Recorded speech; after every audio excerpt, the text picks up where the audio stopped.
Assalamualaikum warahmatullahi wabarakatuh. I would like to say thanks you for coming to my channel. It's great to say you all. Introduce myself. My name is Nur Alisa Mansur. From the Muhammadiyah University Sidin Rapang semester 6. Will I bring you the one item title using the media in the learning process. Nah, pertama-tama kita akan menjelaskan tentang media pembelajaran. Pengertian media pembelajaran adalah media yang digunakan untuk membantu merangsang pikiran, perasaan, kemampuan, dan perhatian siswa dalam proses belajar mengajar di kelas. Media tersebut dapat berupa alat ataupun bahan mengajar. Dalam pengertian lain, media pembelajaran adalah bahan atau alat sebagai sumber daya yang digunakan dalam proses penyampaian informasi guru kepada murid, baik berfungsi fisik maupun perangkat lunak. Pengertian media pembelajaran menurut para ahli yaitu Latuheru 1988 menyatakan bahwa media pembelajaran adalah suatu bahan atau alat dan teknik yang digunakan dalam kegiatan belajar dengan bermaksud agar proses interaksi komunikasi edukasi antara guru dan siswa dapat berlangsung secara tepat guna dan berdaya. Setelah mengetahui pengertian dari media pembelajaran, kita akan beralih ke fungsi media pembelajaran secara umum. Yang pertama itu menarik perhatian siswa.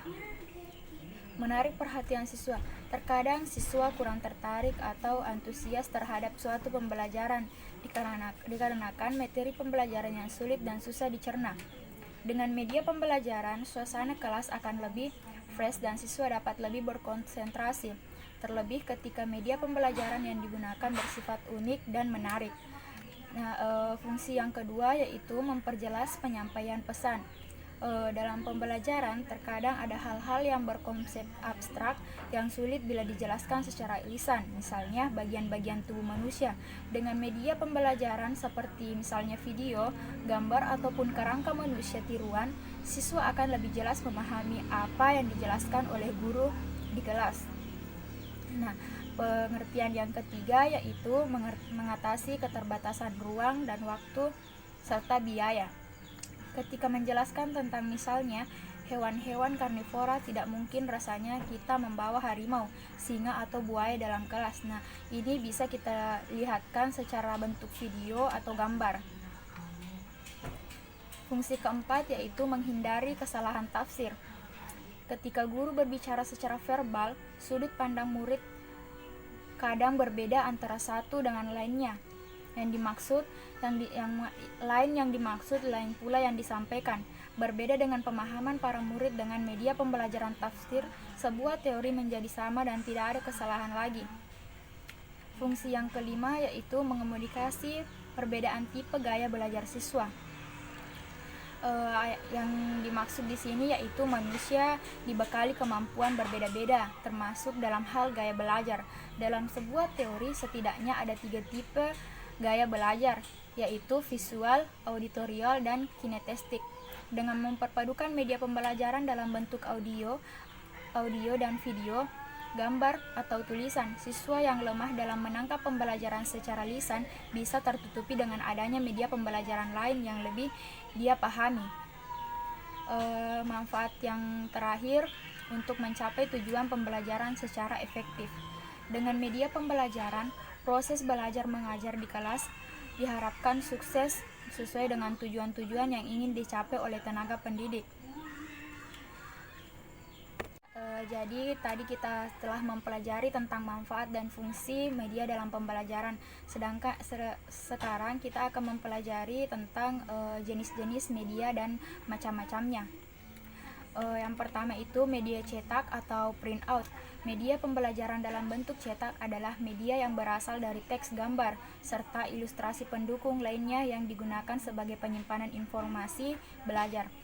Media cetak terbagi dalam 3 golongan, yakni yang pertama cetak lepas atau seperti modul, majalah, gambar, pamflet atau foto-foto. Dan kedua, media cetak dipajang, poster, peta, papan, dan planet mading. Dan ketiga yaitu media cetak diproyeksi seperti OHP atau slide projector. Jenis yang kedua yaitu ada media audio. Media audio adalah media yang berbasis suara, bunyi-bunyian, dan pesan non-verbal. Media pembelajaran ini cocok untuk siswa bertipe auditori. Contoh media audio diantaranya radio, LCD, game interaktif, dan lain-lain. Jenis yang ketiga yaitu ada media audiovisual. Media audiovisual yang menayangkan gambar dan audio dalam waktu bersamaan. Media yang dapat didengar sekaligus dilihat. Yang keempat yaitu multimedia interaktif.